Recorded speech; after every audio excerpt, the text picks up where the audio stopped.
Typically with game recommendations, I have to explain the basics like you've never played it before, but with No Man's Sky, well, everyone pretty much sees what it is and pretty much knows what it is, or have played it, especially in space sim communities.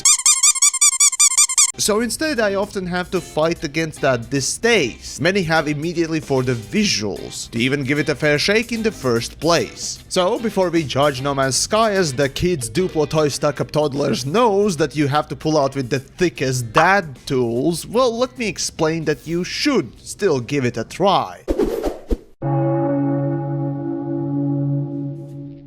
It's odd that I have to start with a positive bias towards the victim of today's belligerent dissection with rusty tools, but hey, even the cynical Latvian gets a good day sometime. Still, maybe you came here not knowing what space sims are in the first place, and that it's a gaming genre consistent of 40-plus-year-old gamers almost exclusively. Or maybe with that Starfield coming in, you want to know why everyone is comparing it to this game. Well, I'll see what I can dig up with this dead horse and make it somewhat presentable like a high-end restaurants do. And maybe I'll answer the burning question for you if No Man's Sky is worth your time. So, let's then begin with the visuals right off the bat. Coming from space sim community, be it Elite Dangerous, Star Citizen, hell, even Space Engineers, which technically aren't space sim, but well, anyways, people immediately list the visuals of No Man's Sky as the main reason they are turned off. Be the clown shoes colors or jester-like makeup of art style. There is little to be done. You see it in videos, clips or images, you pretty much know what it's like, whether or not you like it or not. As with the art style, well, it goes out of its way to not be quote-unquote realistic, and that alone will turn off someone.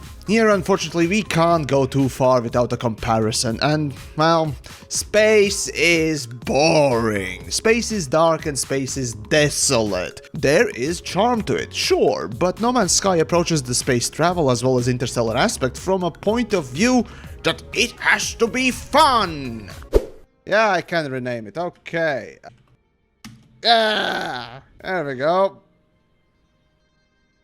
While I can understand that it can get daunting at times, when you understand that No Man's Sky is made to just be careless fun, and fun being the core principle, maybe you can enjoy it a bit more.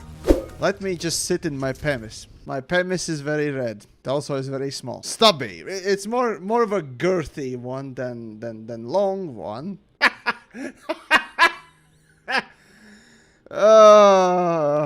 See, we all know that jumping into a system and other spaceships, then a second later jumping in also having that bombastic moment should be a rare thing. Here it happens basically all of the time. Or that landing on planets and immediately having those massive ships fly over.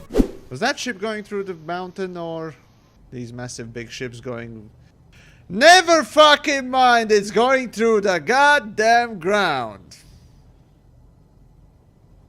Uh-huh. Uh-huh. Uh-huh. Immersion. Oh no. Or those massive sandworms just jumping around like fucking rabbits. Yes, I know it's all in your face, but you can't really deny that it regardless is a cool fucking moment. Well, that's the visuals, and it's just made to be fun. No matter where you turn, it's just fun, right? Hell, even when you land on a derelict megaship that is infested by hostile creatures, and they all look like this fucker! God damn it, even my black heart has to admit that's cute. But the way I describe No Man's Sky, even its earliest versions, is, well, cute and cuddly spaceman adventures, and it really can be adventures that are fun. Now, of course, personally, I prefer more gritty realism so that there is a bit more balance, but hey, hard to say no to some cutesy stuff sometimes too. Now, quick word about the sound.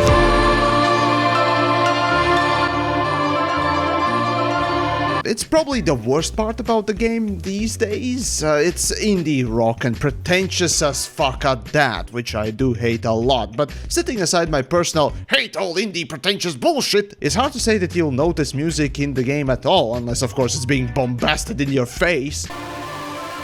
Mostly because the soundtrack of the game consists of really ambient noises and even when traveling.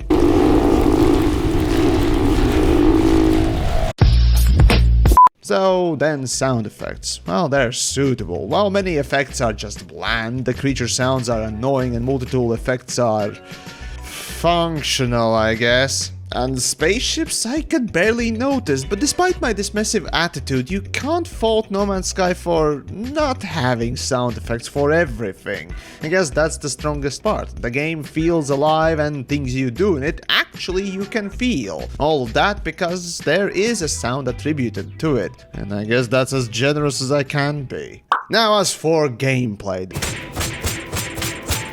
the make or break aspect of all the indie games. Though these days it's hard to consider No Man's Sky as an indie, well, like it or not, it still is. Anyways, generally the gameplay will consist of two major parts: having an adventure and crafting and gathering materials. Yes, No Man's Sky has already been compared to death with Minecraft in space, and yes, it's surprisingly apt comparison. So then, crafting. The main gameplay loop is just shooting a rock, then rock exploding in tiny colorful little bits that stimulate your brain's pleasure center. Then you craft an item, base, or a part of a ship, and then repeat. That, or you just simply exploit the fuck out of the game's infinite money, trick, and resources. Really, it's up to you. Crafting also leads to base building, and for me, it's really not the favorite type of gameplay, but maybe some of you enjoy it. I usually ignore it. Still, like Minecraft, No Man's Sky has nearly nailed the cathartic and fun aspect of gathering materials and making stuff out of them. Eventually, accumulating gear with those materials will be the progression part of your adventure, which works nicely as well. Well, obviously you can swap out the ships on multi-tool and upgrade them on top. Over the years, No Man's Sky has added megaships that you can send for material gathering or even build bases in. Then added land vehicles, and hell, you can even ride the fucking animals.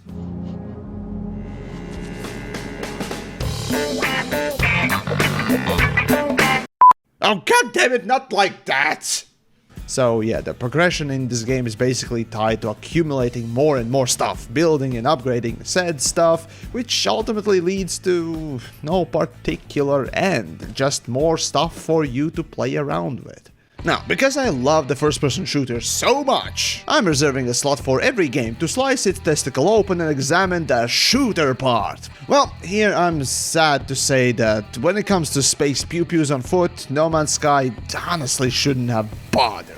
The gameplay, the gunplay, even the basic mechanics make you feel like a toddler banging a maraca. Honestly, you look up any asset flip shooter on Steam and you'll probably have a better time there. So basically the FPS part of the game will leave you less satisfied and flaccid than an undercover cop pretending to be a prostitute. Still, No Man's Sky is counted as a space sim, or at least space sim light. And these types of games are very heavy into spaceships and space travel. Oh, and of course the immersion! Well, for the immersion part, the best I can do is VR, though to play No Man's Sky as a VR game, yeah, it's, I guess, better than nothing, and that's not saying much. As for the spaceships, well, oddly the game does have some interesting looking ships and styles. Hell, because their parts are randomized, you can actually find some rather iconic looking ships out there. Actually, do check out a video I did for this for some inspiration. Still, all the ships pilot the same, all of them adhere to the same size, and piloting them is what generously can be called, quote-unquote, user-friendly and casual. You won't be managing ship systems or performance much. Instead, what you'll get at most is very basic ship pew-pews against a very basic AI.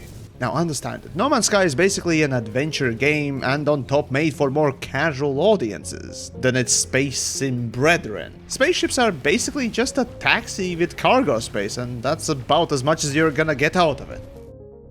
The real focus beyond crafting and upgrading your stuff is the story, to discover the nature of the universe and solve a mystery, to explore. Funny that No Man's Sky, actually out of all the space sims I've looked through the ages, none has such a focus on exploratory aspect to space travel. Most focus on the other core gameplays like the combat and trading. So if you are looking for a good exploration adventure where you're not pressured to perform well constantly, well, holy shit, this is a perfect fit. Still, the story, well, story for No Man's Sky is indie, it's pretentious, it's vague, and ultimately rather disappointing.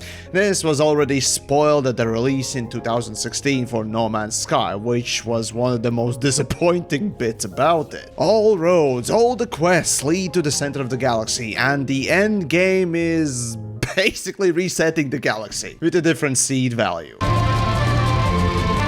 I guess you can say the true enjoyment of No Man's Sky comes from the journey. And that certainly is true, especially with that sort of ending. Oh, and speaking of the original 2016 release, No Man's Sky was dogged for promising, or at the very least, heavily implying multiplayer, which on the release was not there. Now, however, they have added it, and it's basic co-op style multiplayer. Originally it was for 4 players, and nowadays it goes up to 32, and it's peer-to-peer connection, so even if the FPS was not a hot garbage, the amount of PvP in this game would be heavily limited in the amount of enjoyment one could have. But most of all, it's important to note that it has crossplay. Yes, Sony, the fucking assholes that tell developers to pay them to allow crossplay with PlayStation, actually did give No Man's Sky permission. Whether Hello Games paid for it or not, well, we don't know. Performance-wise, the game runs on Vulkan rather than DirectX, which is a good thing. However, like other Vulkan games, it has certain uniquenesses with settings, menus, and overall interaction with Windows. Now, I'm still waiting for my Steam Deck to try out a native Vulkan play, but speaking of low-power devices, the game overall is not that resource-intensive, and added DLSS and FSR support, well, that makes it open for quite a wide public, as well as potato PCs. As for the future of the game, well, infamously, Hello Games is one of the most closed-off developers I can think of, and the news about their game or the company are very sparse, but as it goes, it's been 6 years since the game's release. And in this time, like clockwork, developers have been releasing bigger and smaller updates that generally were positive, and bit by bit, prick by prick, they dug themselves out of the hole that was the release of the game, and actually surpassed that, becoming actually a good game. As is though, the age is showing. However, developers show no sign in stopping with the regular updates every few months or so, and that can only be applauded. In the end, No Man's Sky is a good game today, though they have gone through the hell of their own making, but still come out better for it, it seems. Yet even so, it's a divisive title. Right off the bat you need to convince people to give it a chance due to its visual art style, but maybe if you do give it a go, you may find yourself drawn into the journey that is this unique space game. Maybe even you enjoy the space sim feel of it and would be willing to give the other more hardcore or serious games a go due to it. Or maybe you're coming from the said hardcore games. Well, for USA, don't scoff and discount the potential of the small guy to surprise you. Ultimately though, it's not about seeking the min-max stats or skillful gameplay. No Man's Sky is the more relaxing casual sandbox where you should feel free to screw around, then perform well. So hopefully I gave you some idea of what No Man's Sky is. Whether it's worth it or not is really still up to you, so do let me know. Are you the hardcore space sim enthusiast or a casual pleb? Either which case, what do you think of the No Man's Sky as the sort of a gateway for both? Moreover, if this helped you decide, well, maybe you can decide to help me out by becoming a patron and tossing a few bucks my way, so I can keep making stuff like this. All the links are down below. But as for now, I'ma go ride some fucking animals then. Typically, god damn it.